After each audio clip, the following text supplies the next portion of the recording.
أعوذ بالله من الشيطان الرجيم. بسم الله الرحمن الرحيم.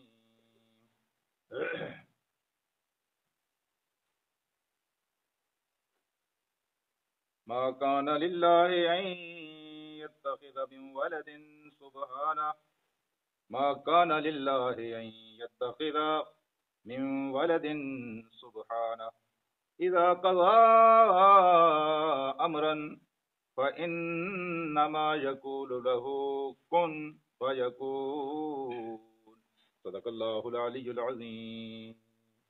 رفقائے گرامی، ہماری مارکیٹوں اور بازاروں میں شرح منافع بالعموم 10%، 20%، 30% ہوتا ہے. اگر کہیں منافع کی شرح 50% ہو تو اس کاروبار کو بہت اچھا کاروبار سمجھا جاتا ہے. لیکن اگر کہیں منافع 100% ہو جائے، یعنی 100 کی چیز ہے اس کے اوپر 100 آپ کو ملے تو بڑا کاروبار. لیکن 100 کے اوپر 200 ملے، 300 ملے، 400 ملے، 500 ملے، 600 ملے، 700 ملے، تو ہم دیکھتے ہیں کہ لوگ اپنے پرانے کاروبار کو چھوڑ جاتے ہیں اور اس کاروبار کی طرف چلے جاتے ہیں جہاں ایک کے بدلے میں 700 مل رہا. میرے عزیز دوستو، اللہ تبارک و تعالیٰ آپ کے ساتھ نیکی اور آپ کے تقوی اور آپ کے خدا کو راضی کرنے کے کاموں کو ایک تجارت سے تشبیہ دیتا ہے. یا ایھا الذین آمنوا هل ادلکم علی تجارت، کیا میں آپ کو ایک ایسی تجارت نہ بتاؤں جو تنجیکم من عذاب علیم، جو تمہیں دردناک عذاب سے بچا دے. اور پھر یہاں یہ بات ارشاد فرمائی ہے کہ اللہ تبارک و تعالیٰ تمہاری ہر نیکی کے بدلے میں 10 سے لے کر 700 گنا تک اجر عطا کرتا ہے. جب تم ایک نیکی کرتے ہو تو اس کا بدلہ 10 کی صورت میں، 20 کی صورت میں، 100 کی صورت میں، 200 کی صورت میں، 700 کی صورت میں اللہ پاک عطا کرتا ہے. یعنی ایک نیکی اس کے بدلے میں 700 نیکی. اور رمضان کے مہینے میں یہ نیکیاں اور بڑھ جاتی ہیں، بلکہ ان کی کوئی انتہا نہیں رہتی. یہاں تک کہ بات ختم کر دی، ایسے بڑی بات کوئی ہو نہیں سکتی کہ اللہ پاک نے فرمایا کہ روزہ میرے لیے ہے اور میں خود اس کی جزا.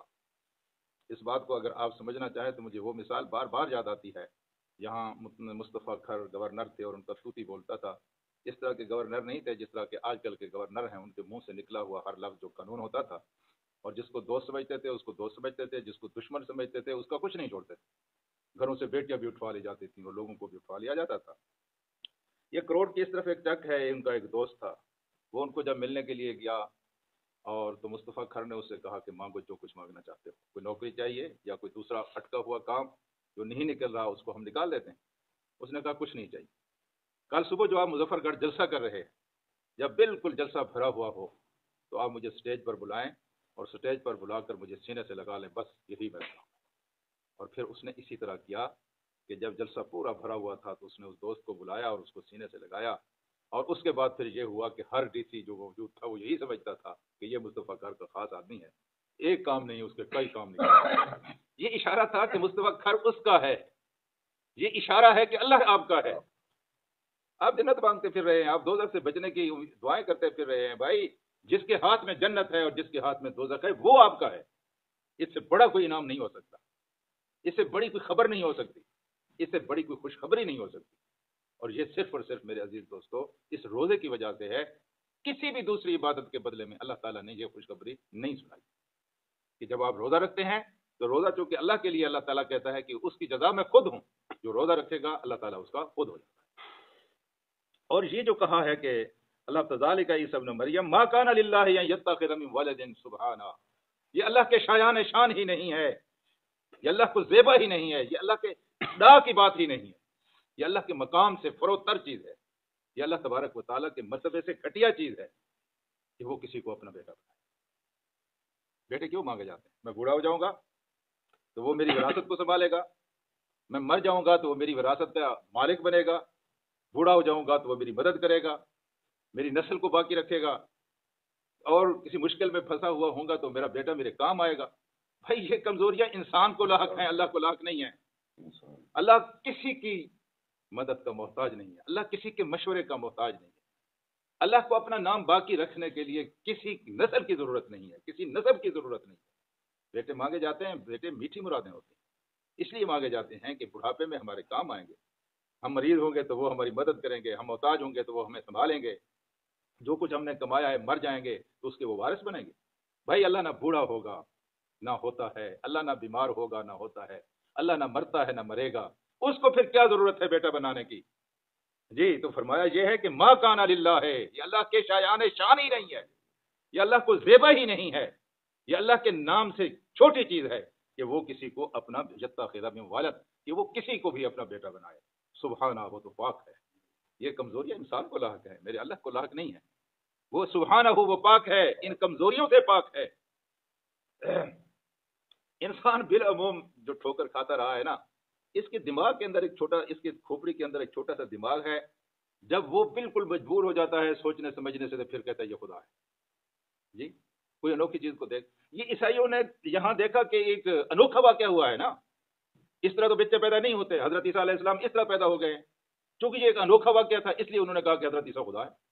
بھائی ہر انوکھی چیز کو اگر آپ خدا کہیں گے تو دنیا کی تو ہر چیز انوکھی ہے۔ بے شک یہ آپ کے ہاتھ کی انگلی یہ انوکھی نہیں ہے، کون چیز اس کو ہلا رہا ہے؟ اس کے اندر لچک کس نے پیدا کی؟ یہ آپ کی آنکھ جو دیکھتی ہے، اس کے پیچھے کون ہے جو اس کو دکھلا رہا ہے؟ یہ آواز جو نکل رہی ہے کیسے نکل رہی ہے، بنتی کیسے ہے؟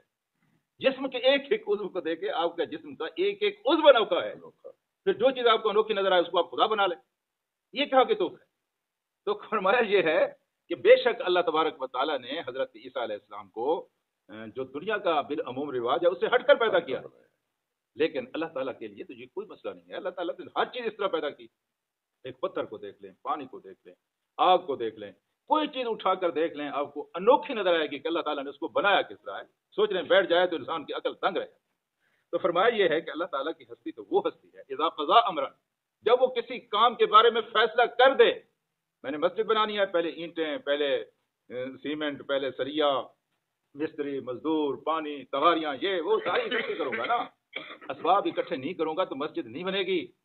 اللہ تعالیٰ کو اسباب اکٹھے کر کے کسی کام کو کرنے کی کمزوری لاحق نہیں ہے، بس اس کا تو ایک دفعہ فیقول، وہ کہتا ہے کن ہو جا، فیکون، بس وہ چیز ہو جا۔ یہ ہے میرا اللہ، اور اس طرح کا کوئی دوسرا نہیں، کوئی فرشتہ نہیں، کوئی نبی نہیں، کوئی ولی نہیں، کوئی بھی نہیں ہے، صرف اللہ ہے جس کا یہ اختیار ہے کہ جب وہ کہتا ہے کن ہو جا فیکون، بس وہ چیز ہو جا۔